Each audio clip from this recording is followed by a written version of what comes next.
What is going on, guys? Welcome back to a new YouTube video. Today we have a bit of a different vibe going on. I'm actually training more of a bodybuilding training with Mr. Big Man himself here. He said, hey, why don't you join me for a training or so? And since it was deload, I thought, hey, yeah, let's do it. And today on the menu we have back depth training. So everything to increase the back density. And we started off with deadlifts. I have to say, Marco's big man's training was structured mostly in a pyramid way, meaning I believe we worked ourselves up from 12s with 170 to those 6s with 210 because I guess that's how he trains, and yeah, it was pretty interesting to see.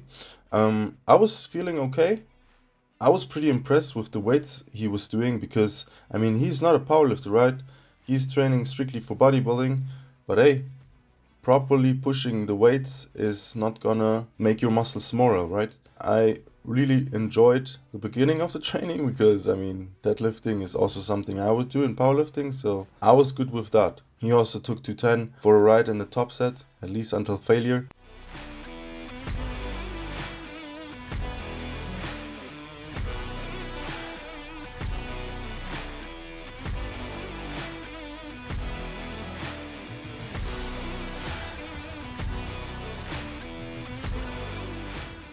After deadlifts, we jumped straight into bent over rows, but not completely bent over, rather have a 100-degree angle and really focusing on pulling the bar towards the belly button with a very, very narrow grip. And here you can see, I even turned my head around to be more like Rolly Winkler and to get the wingspan that he has. I hope you guys know Rolly Winkler. Fantastic bodybuilder, but I don't know what he's doing right now. I think he's retired, if I'm not mistaken. Not sure. I'm not that much into the bodybuilding world currently. But anyways, the rowing, I enjoyed it. It was very heavy though for me because I never row this heavy. Actually, I don't even have a bent over row in my programming right now because I am trying to avoid any exercises which put pressure or tension on my lower back right now. Except for deadlifts, obviously, because I'm very bad at handling that. Interesting to have a new stimulus, I guess. And we started rowing with more heavy weights. As you can see now, he is already at 120 kilos for 10s, I believe. Wow. And especially in the gym, it was so hot, so it was kind of it was actually some amount of suffering involved in that workout, not gonna lie. But here we even went up to, I want to say, what is that? The red plate plus the 5 in between is 80 kilos, plus the 210s, it's 100, plus the 20s, it's 140 kilo rows. And you can see I started using some momentum, let's put it mildly, but I was also almost dying because it was really heavy. And this wasn't the only problem. There was actually drop sets. So we went from 140 to 100 for as many reps as possible. And then after doing this set, we had to drop it again. And we dropped it back to 80 kilos. And that was one hell of a rowing set. I really enjoyed it. For my taste, I would have liked it to have only maybe 3 sets. So you can really warm yourself or work yourself up to a decent weight. Because for me, this pyramid system would imply that you stimulate your muscle while working up to your heaviest working set and then go all out in this one last set, right? But in my opinion, it was too much to have 3 build-up sets or feeder sets or whatever you want to call them before you had your proper working set. That was the only critique really I would have towards this kind of system of training. But other than that, it was really hitting the for me it was really hitting the upper back, and I was definitely sore the next day.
So let's jump into the next exercise, and as you can see, since we didn't row enough, now we're doing one arm rows with the dumbbells, heavy rows, I guess. And if you look at my t-shirt, you can see that literally my entire t-shirt, except for the bottom part there, is drenched, absolutely drenched with sweat, because I don't know what's happening with the gym's AC. It was not running and all the windows were closed. Yeah, it was absolutely hilarious how hot it was in there. Marco also dying with his 50 rows there. Unfortunately, only 50 kg dumbbells the gym currently owns. We're trying to use our convincing powers to get a pair of 60 kgs, but currently not in the cards. Because apparently normal people wouldn't use them and they would just catch dust, which is absolutely ridiculous, because I also can use them for incline dumbbell and basically for any dumbbell exercise.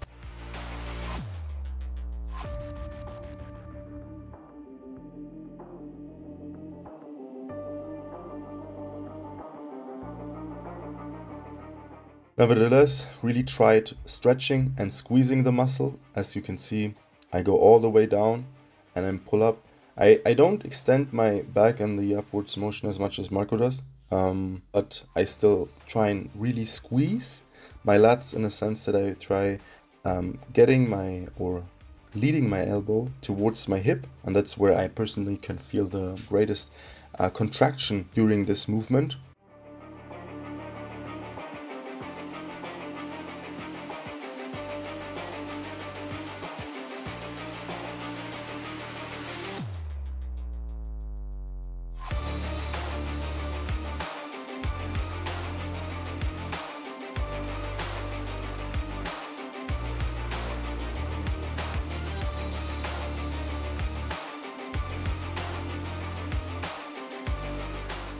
From here, we jump on to the next exercise, which is the good old cable rows, but this time with the V grip. I don't know what you would call it otherwise. And just rowing it a bit more tilted towards the cable and having almost a lean forward position and then really pull inwards.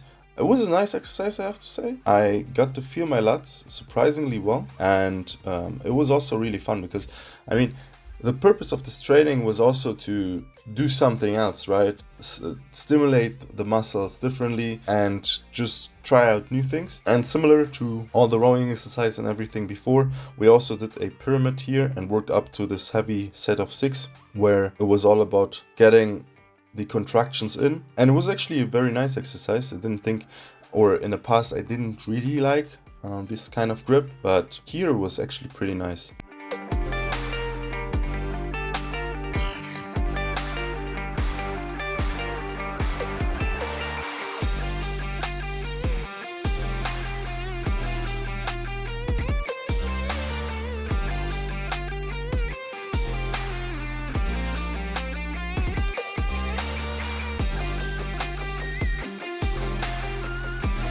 And the next exercise was very similar because we also had this attachment for our barbell in this rowing construction, and we were rowing close grip, a bit more upright this time, so the angle was a bit different, but still similar concept.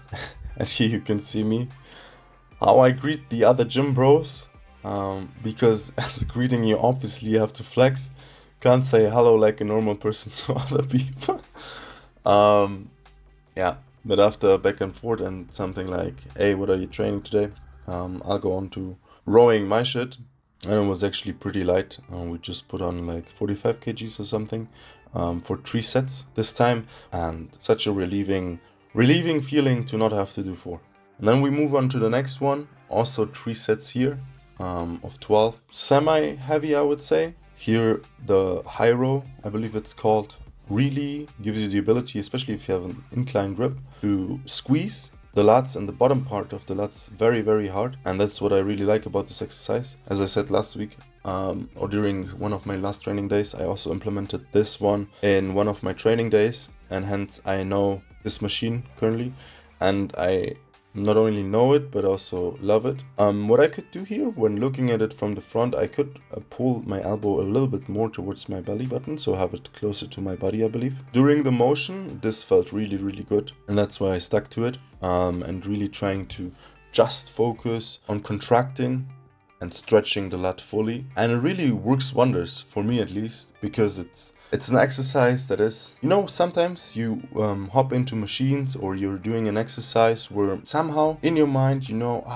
this movement pattern is not quite perfect, or at least not quite perfect for my anatomy, and my body does not feel perfect during this motion. But I have to say, this exercise is not an exercise like that for me. It is really nice to get as I have said before, don't want to repeat myself all over again, but the stretching and the contraction are very, very hard, and it allows me to not use too much weight while just focusing on the lats, really. Especially after all these heavy sets, it's very nice to have a contraction focused exercise. The next one is, again, surprise, surprise, a rowing movement, but this time it's a low row.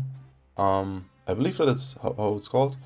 I would say it's pretty similar to the dumbbell rows, but there's a different movement pattern here. So the angle in which the machine leads your arm backwards and up is a bit different than if you would just row it with your one arm, right? Really, what I tried doing here is stretching all the way and even tilting a bit with my body, and then get the elbow back and try and keep the elbow nice and tight to the body to also engage the lats more.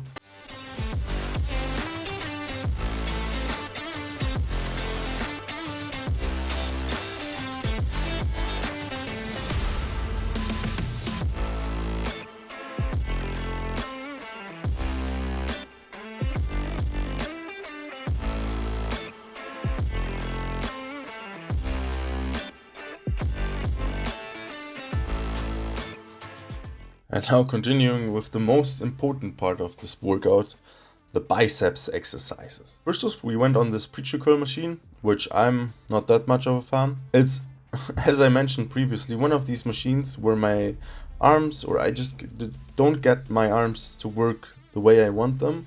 And also the contraction on the biceps is not as hard. Especially also, the handles are turned inwards and thus don't allow me to fully supinate my forearms to really hit the peak of the biceps, right? It's a little bit different with the curls, because there you can really maximize or decide how much you want to supinate your arms. And even more in our last exercise, the barbell curls. As you can see here, the supination is very much stronger and allows for a greater focus on the peak. But yeah, that was the workout. Guys, I hope it was interesting. I really enjoyed the workout. And with that, I wish you guys all the love, all the power. Have a good one.